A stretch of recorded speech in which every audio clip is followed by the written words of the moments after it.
7 minute शिजवली आहे पाहिजे. एकदम छान खाण्यासाठी भाजी तयार. इतकी सुंदर झाली होती ना भाजी. एकदा करून बघा ह्या पद्धतीने. हे पहा, आता ह्या प्लेटीत आहे ना मी काढून घेतली. भाताबरोबर पण छान लागेल.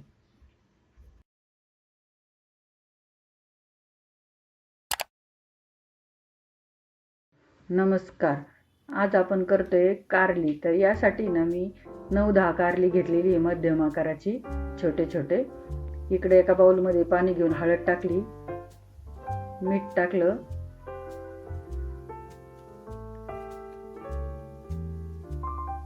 आणि आता हे कारली ना चिरून घ्यायचे.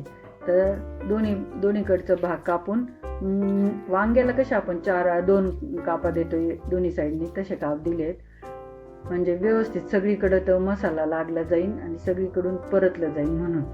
आता हे थोडंसं मूळ बिया आहेत ह्याच्यात, तर ते बिया काढून घ्यायच्या. जर बिया नसतील तर मग नाही काढल्या ना, कोवळ्या असेल तरी चालेल, पण बिया असतील तर बिया काढून घ्यायच्या आणि या हळद मिठाच्या पाण्यात टाकून ठेवायचं. 15-20 मिनिट ठेवलं ना, मग थोडासा कडसरपणा हे करू. इकडे तवा गरम करायला ठेवला आणि तेल टाकून घेतलं. त्याच्यात आपल्याला आहे ना आता मसाला भाजून घ्यायचा. एक 2-4 चमचे मी शेंगदाणे घेतलेले छोटे. आता ते थोडेसे परतून घ्यायचे. ते परतत आले थोडेसे, त्यामुळे ह्याच्यामध्ये ना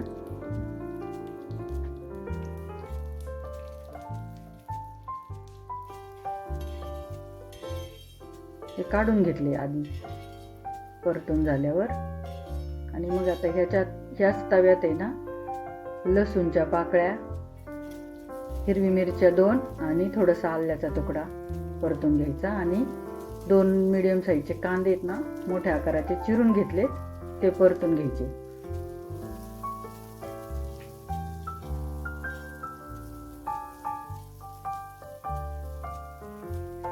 आता हे व्यवस्थित चांगले सगळ्या साईडनी परतून होत आले ना, तर मग ह्याच्यामध्ये ना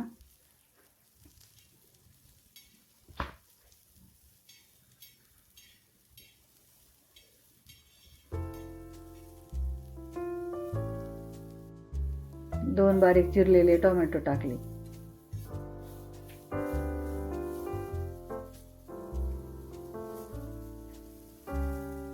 अर्धा चमचा मीठ टाकलं. मीठ आहे ना थोडंसं टाकायचं, कारण आपण आधी पण कारलं पाण्यात, मिठाच्याच पाण्यात ठेवलं होतं. त्या ह्याच्यानुसार मीठ टाकायचं, नंतर पण टाकणार आहे आपण. आणि हे सगळं परतून झालं ना व्यवस्थित, काढून घ्यायचं एका प्लेटमध्ये आणि थंड करायला ठेवायचं.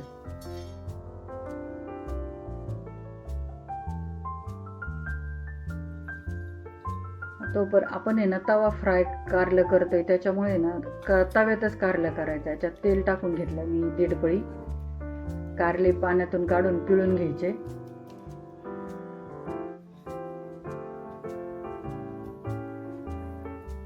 आणि ह्याला मीठ आणि हळद लागलेलीच आहे, मग त्यामुळे डायरेक्ट लगेच आहे ना परतायला टाकायचे. असेच परतून घ्यायचे व्यवस्थित दोन्ही साईडनी चांगले. मग ते अर्ध शिजले पण जातात आणि त्याचा कडूपणाही कमी होतो. ह्याच्यात थोडंसं झाकण ठेवायचं थोडा वेळ.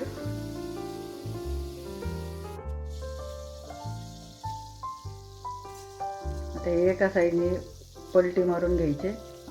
एका साईडने भाजलेत, आता हे तळ म्हणजे चांगले परतलेत दुसऱ्या साईडने. आणि शिजले पण आहेत, जवळजवळ 70% शिजलेले आहेत. काढून घेतले हे. मग इतका छान वास येतो ना ह्या कारल्याचा असा. आता इकडं मिक्सर घेऊन त्याच्यात आहे ना आधी शेंगदाणे, कारण ते नंतर टोमॅटो त्यात नीट होणार नाही म्हणून आधी थोडेसे मिक्सर करून घेतले. आणि मग ह्याच्यात बाकीचा मसाला मिक्सर करून घ्यायचा कांदा टोमॅटोचा. ह्या पद्धतीने माझ्या कारलं करून पहा, इतकं छान झालं होतं. पोळीबरोबर, भाकरीबरोबर, भाताबरोबर सुद्धा इतकं छान लागलं. आता हे मिक्सर करून झाले. इकडं तवा गरम करून त्याच्यात तेल गरम झालेले आणि हा मसाला चांगला मग परतून घ्यायचा याच्यात. तुमच्याकडे आता समजा मोठ्या साईजचा तवा नसेल तर मग कढईत केलं तरी चालेल, पण मला हे तव्यात करायचं होतं, मग तव्यातच केलं. याच्यात तिखट टाकलं मी, आपल्या आवडीनुसार टाका. मी 1 चमचा थोडंसं टाकलंय धनापूड 1 चमचा, आणि हे ना आमचूर पावडर टाकली मी 1 चमचा. यांनी ना खूप छान फ्लेवर येतो आमचूर पावडरनी. मीठ टाकलं परत. आता मीठ आहे ना जपून टाका, कारण आपण 2दा मीठ टाकलेलं आहे. त्याच्याने त्याचं हे लक्षात ठेवून तसं टाका. आणि थोडासा गुळाचा खडा टाकला तरी एकदम छान फ्लेवर मस्त चव येते त्याची, किंवा साखर टाकायची थोडीशी. आता हा मसाला आहे ना चांगला फ्राय करून घेतला.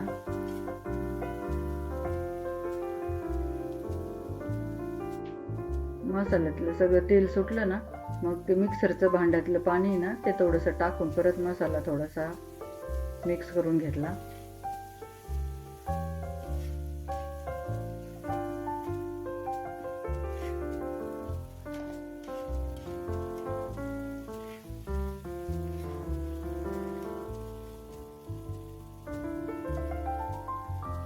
आता ह्याच्यात आहे ना हे कारले सगळे व्यवस्थित ठेवून द्यायचे, आणि परत त्या मसाल्यात चांगले शिजवून घ्यायचे. अर्धे आता 70% शिजलेले होते, राहिलेले 30% असे ग्रेव्हीमध्ये शिजवायचे.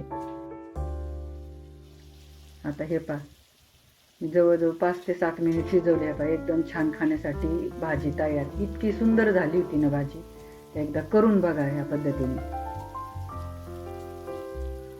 चॅनलला सबस्क्राईब करा, शेअर करा, लाईक करा. हे पहा आता ह्या प्लेटीत आहे ना मी काढून घेतली. भाताबरोबर पण छान लागेल, खाण्यासाठी तयार.